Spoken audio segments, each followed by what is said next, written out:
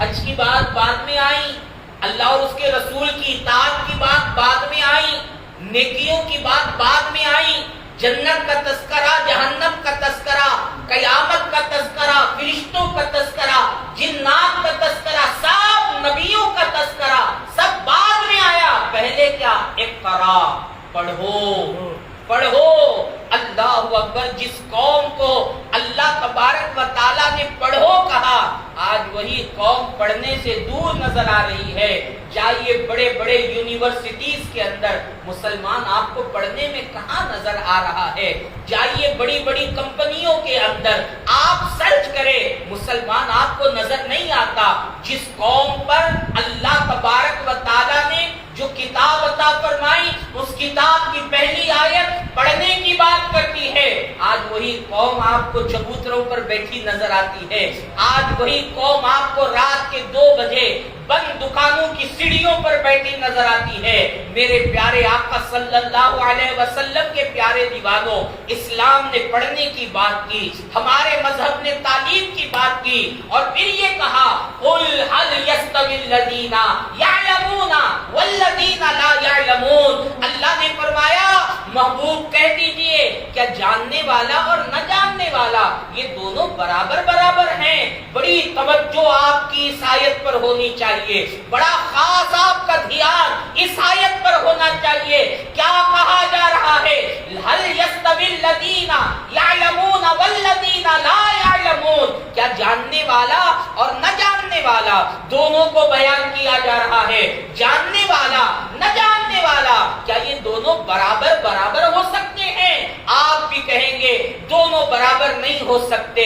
جاننے والا الگ ہے، نہ جاننے والا الگ ہے، عالم کی بات الگ ہے، جاہل کی بات الگ ہے، پڑھے لکھے کی بات الگ ہے، ان پڑھ کی بات الگ ہے۔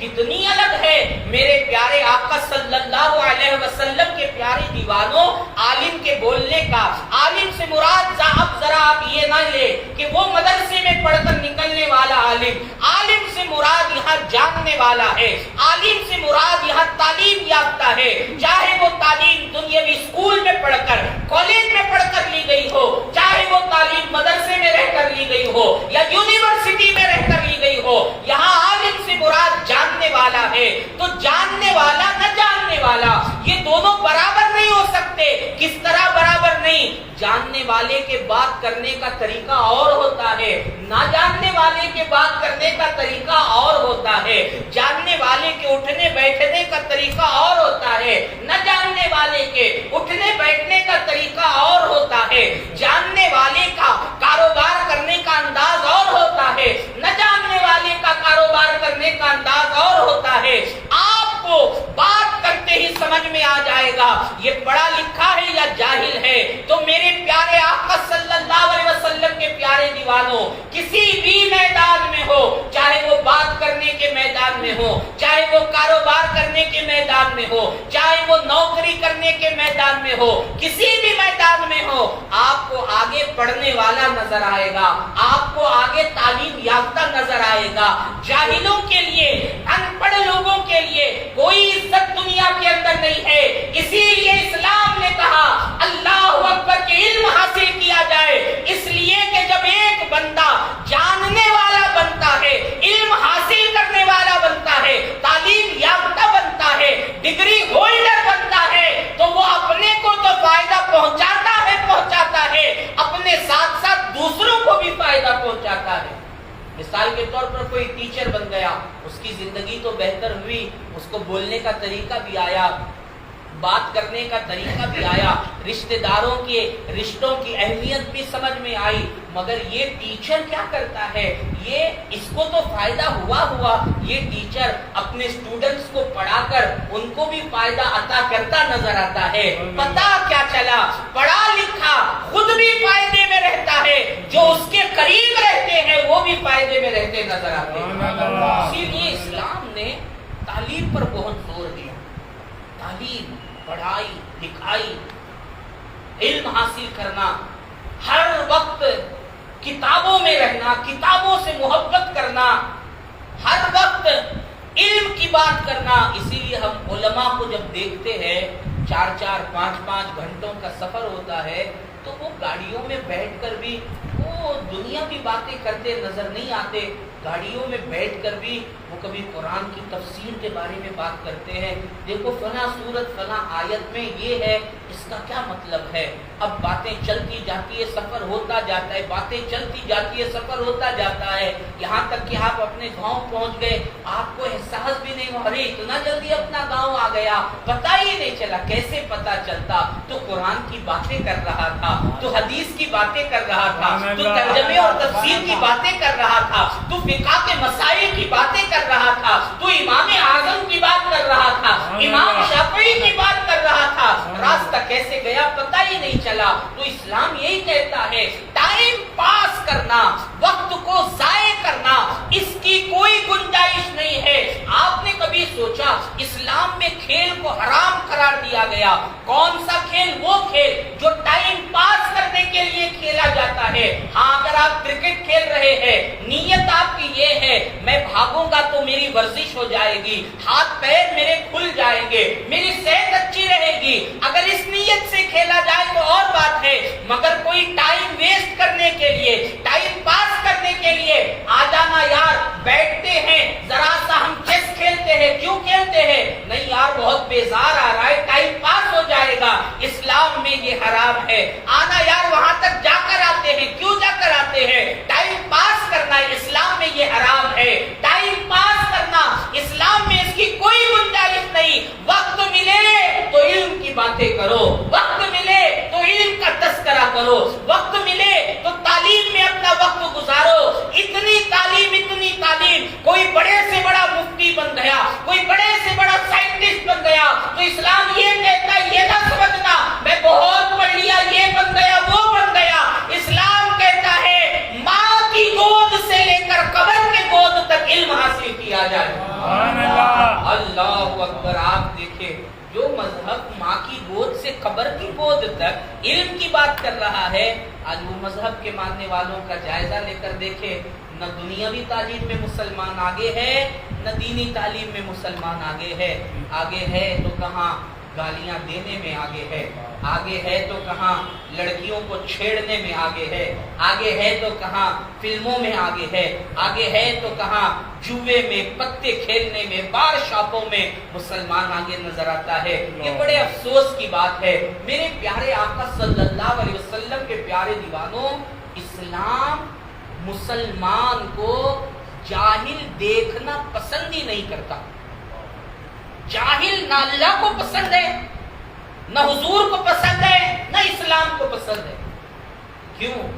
کیونکہ جاہل سے شیطان ایسے کھیلتا ہے جیسے چھوٹا بچہ گیند سے کھیلتا ہے. جب من کرے بچہ گیند کو جیسے جہاں چاہے ویسے پھینک دیتا ہے نا, شیطان اسی طرح جاہل کے ساتھ کھیلتا ہے. اور جاہل کو پتہ ہی نہیں چلتا میں شیطان کے مکر میں, فریب میں مبتلا ہوں. وہ اپنے آپ کو جو ہے بہت عابد شب زندہ دار تصور کرتا نظر آتا ہے, حالانکہ ایسا نہیں ہے. اسلام نے اپنے چاہنے والوں کو, اپنے ماننے والوں کو تعلیم سے قریب کیا, علم سے قریب کیا, لکھائی پڑھائی سے قریب کیا, نالج سے قریب کیا. میرے پیارے آقا صلی اللہ علیہ وسلم کے پیارے دیوانوں, آج لوگ دوست بناتے ہیں نا, گلی میں کوئی دوست بن گیا, اسکول میں کوئی دوست بن گیا, کالج میں کوئی دوست بن گیا, رشتہ دار میں کوئی دوست بن گیا. اللہ اکبر. میرے پیارے آقا کے پیارے دیوانوں, بازار میں کوئی کاروبار کرتا ہے تو کاروباری میدان میں بھی کوئی نہ کوئی دوست بن جاتا ہے. مگر آئیے اسلام کیا کہتا ہے؟ میرے آقا حضور رحمت عالم صلی اللہ علیہ وسلم دوستی کے بارے میں کیا کہتے ہیں؟ اللہ اکبر. میرے پیارے آقا صلی اللہ علیہ وسلم کے پیارے دیوانوں, ہمارے نبی صلی اللہ علیہ وسلم فرماتے ہیں علیکم بالعلم, علم کو مضبوطی سے پکڑ لو. صرف پکڑ لو نہیں, مضبوطی سے پکڑ لو. آج آپ دیکھیں مسجد جمعۃ المبارکہ کے دن کھچاکھچ بھری ہوئی ہے. آپ اگر یہ بڑے افسوس کے ساتھ میں کہہ رہا ہوں, آپ اگر ایک ایک نمازی کی نماز دیکھیں گے تو آدھے سے زیادہ ایسے نمازی آپ کو ملیں گے جن کی نمازوں میں کبھی واجب چھوٹ جاتا ہے، کبھی فرض چھوٹ جاتا ہے. کچھ نمازی آپ کو ایسے ملیں گے کہ وضو ہی میں ان کی ایسی غلطی ہو جاتی ہے کہ ویسے وضو سے ان کی نماز بھی پوری نہیں ہوتی. اتنی غلطیاں آپ کو مسلمانوں میں نظر آئیں گی. وہ نماز ایسا نہیں کہ سال میں ایک بار کوئی عمل کر رہے ہیں، اس میں آپ کو اونچ نیچ ہو گئی تو سمجھ میں آتا ہے ہاں یار سال میں ایک بار کرتا ہے بندہ، کچھ اونچ نیچ ہو گئی ہوگی، زندگی میں ایک بار کرتا ہے اونچ نیچ ہو گئی ہوگی. مگر جو چیز دن میں 5 بار ہے، وہ جو چیز جو فرض اللہ نے 5 بار فرمایا ہے، اس چیز میں کیا حال ہے؟ اسی جو چیز 5 بار کرنی ہے، دن میں 5 بار کرنی ہے، اسی میں جب اتنی غلطیاں ہیں تو وہ عبادتیں جو سال میں ایک بار ہے، زندگی میں ایک بار ہے، ان میں کتنی غلطیاں ہوں. مگر یہ حضور کے عاشقوں کا انداز نہیں. حضور کیا کہتے ہیں؟ علیکم بالعلم، علم کو مضبوطی سے پکڑو. کیوں؟ کیونکہ علم ہوگا عبادت بھی صحیح ہوگی، علم ہوگا تقویٰ بھی ہوگا، علم ہوگا تو ہر کام صحیح ہوتا نظر آئے گا. اسی لیے حضور کہتے ہیں علیکم بالعلم، علم کو مضبوطی سے پکڑ لو. اب علم کو مضبوطی سے پکڑنے کا فائدہ کیا ہوتا ہے؟ تو میرے نبی فرماتے ہیں فَإِنَّ الْعِلْمَ خَلِيلُ الْمُؤْمِنِ، اس لیے علم کو مضبوطی سے پکڑو کیونکہ علم مومن کا گہرا دوست ہے. علم مومن کا ہمارے اسکول کا دوست بعد میں ہے، کالج کا دوست بعد میں ہے، محلے کا دوست بعد میں ہے، رشتہ داروں کا دوست بعد میں ہے، کاروباری دوست بعد میں ہے. یہاں حضور کہتے ہیں خلیل المومن، کہ علم مومن کا خلیل ہے. خلیل اور خلیل گہرے دوست کو کہتے ہیں. گہرا دوست کون ہے؟ آج ساتھ دیا کل چھوڑ دیا، اس کو گہرا نہیں کہا جاتا. خوشی میں ساتھ ہے غم میں چھوڑ دیا، اس کو گہرا دوست نہیں کہا جاتا. بل دیتے وقت ساتھ ہے، قرضے میں ڈوبے تو ساتھ چھوڑ دیا، اس کو گہرا دوست نہیں کہا جاتا. گہرا دوست کون ہے؟ آج بھی ساتھ ہوتا ہے، کل بھی ساتھ ہوتا ہے. گہرا دوست کون ہے؟ خوشی میں بھی ساتھ ہوتا ہے، غم میں بھی ساتھ ہوتا ہے. گہرا دوست کون ہے؟ قرضے میں بھی ساتھ ہوتا ہے، راحت میں بھی ساتھ ہوتا ہے. گہرا دوست کون ہوتا ہے؟ ہر موڑ پر جو اپنے دوست کا ساتھ دے اسے گہرا دوست کہا جاتا ہے. اے مومنو، نبی نے، میرے نبی نے ہم تمام کا گہرا دوست علم کو بتا دیا کہ یہ گہرا دوست ہے، اس کو مضبوطی سے تھام لو. اب جب یہ گہرا دوست ہے تو کہاں کہاں ساتھ دے گا؟ زمین کے اوپر بھی ساتھ دے گا، زمین کے اندر بھی ساتھ دے گا. یہ علم ہے ویسا کہ زمین کے اوپر بھی ساتھ دے گا، زمین کے اندر بھی ساتھ دے گا. آج لوگوں کو قرآن شریف پڑھنا نہیں آتا.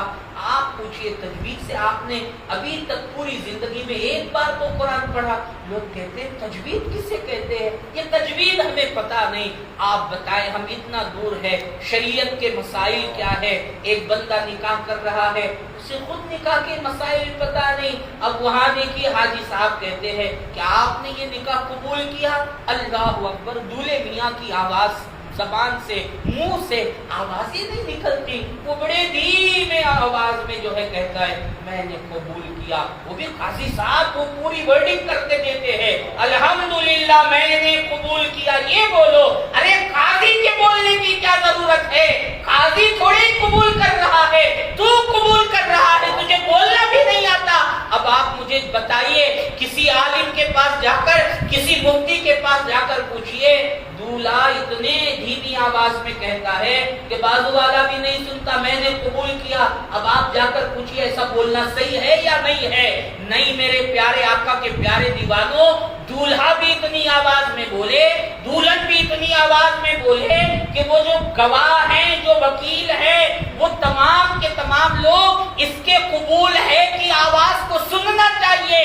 یہ بہت زیادہ ضروری ہے. اب دولہے میاں کو مرسیڈیز کار شادی میں بک کرنا یہ تو پتا ہے، میں آؤں گا تو یہ کار میں بیٹھ کر آؤں گا. BMW مجھے چاہیے، میں یہ کار میں بیٹھ کر آؤں گا. کرسٹا چاہیے، میں یہ کار میں بیٹھ کر آؤں گا. دولہے کو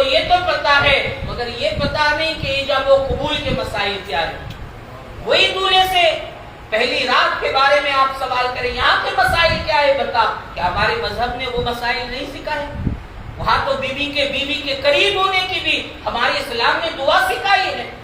آپ کو حیرت ہوگی انزال کے وقت بھی دعا اسلام نے سکھائی ہے, مگر آج ہمارے مسلمانوں کو پتہ کہاں ہے. دیکھیں پھر آپ نکاح کر لیا, نہ ایجاب و قبول کے مسائل پتہ ہے, نہ شب زفاف کے مسائل پتہ ہے. پھر شب زفاف کے بعد بیوی کا حق کیا ہے, نہ ان حقوق کے بارے میں پتہ ہے. پھر اس کے بعد نہ عدت کے اس کے بعد جو ہے ایام کے مسائل پتہ ہے. اس کے بعد جو ہے نہ طلاق کے مسائل پتہ, نہ خلا کے مسائل پتہ. آپ بتائیے ہر جگہ جب جہالت ہوگی تو ہماری زندگی مایوسیوں والی نہیں تو پھر کیسی زندگی ہوگی؟ ہماری زندگیوں میں اندھیرا نہیں ہوگا تو پھر کیا ہوگا؟ کیونکہ حضور نے علم کو نور فرمایا تھا, اجالا فرمایا تھا. ہم نے اجالے کو چھوڑ دیا, اس لیے ہماری زندگیاں اندھیروں میں نظر آ رہی ہے. کتنے کاروباری ہیں, کاروبار کرتے ہیں, مگر اللہ اکبر ایسی غلطی ہو جاتی ہے کہ ان کی کمائی حرام میں شمار کی جاتی ہے. کتنے لوگ ایسے ہیں کہ اللہ اکبر اپنی بیویوں کو غصے میں 3 بار پتہ نہیں 30 بار وہ طلاق کہہ چکے ہیں, مگر پھر بھی اپنی بیوی کے ساتھ ہی رہ رہے ہیں. میرے پیارے آقا کے پیارے دیوانوں, یہ علم نہ حاصل کرنے کا نتیجہ ہے کہ ہماری زندگیاں اندھیروں میں چلی گئی, ہماری زندگیاں بدعملیوں میں چلی گئی, ہماری زندگیاں تاریکیوں میں چلی گئی, ہماری زندگیاں ظلمت میں چلی گئی. مگر اللہ اکبر اس اندھیری زندگی میں علم کا اجالا آتا ہے تو اندھیری زندگی میں بھی علم کی وجہ سے روشنی نظر آتی ہے. مجھے بتائیے ابھی آپ رات میں 12 بجے 1 بجے اپنے گھر کو جانا چاہتے ہیں, لائٹ نہ ہو, نہ اسٹریٹ لائٹ لگی ہوئی ہو, نہ آپ کی گاڑی کی لائٹ لگی ہو, اندھیرا ہے. آپ کو گھر تک جانے کتنی دقتیں آئیں گی, کتنی مشکلوں کا سامنا کرنا پڑے گا, کتنی پریشانیوں کو جھیلنا پڑے گا. اندھیرے میں اللہ اکبر 4 کلومیٹر کا سفر طے کرنا مشکل ہے. تو آپ مجھے بتائیں وہ زندگی جو علم کے اجالے سے خالی ہوگی, وہ زندگی طے کرنا کتنا مشکل ہوگا, کتنی دقتیں ہوگی. اسی لیے میرے پیارے آقا کے پیارے دیوانوں, ہمیں علم سے محبت کرنا چاہیے. جہاں علم کی بات ہو, جیسے جمعۃ المبارکہ, یہ ایسا وقت ہے, آپ جو ہے جمعہ میں اچھے امام کے پاس, اچھے خطیب کے پاس جمعۃ المبارکہ میں آپ پہلے سے پہنچنے کی کوشش کریں, شروع سے آپ بیان سننے کی کوشش کریں. پھر اس کے بعد ایسے جہاں اجتماعات ہوتے ہیں ایسے اجتماعات میں آپ پہنچنے کی کوشش کریں. جب آپ آتے جائیں گے علم سے رشتہ مضبوط ہوتا جائے گا, اندھیرا چھٹتا جائے گا, اجالا آتا جائے گا.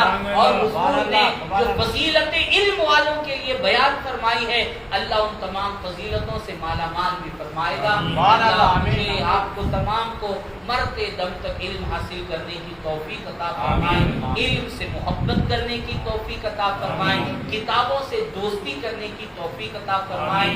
اللہ ہم تمام کی جہالت سے حفاظت فرمائے, ہمارے نسلوں کی جہالت سے حفاظت فرمائے.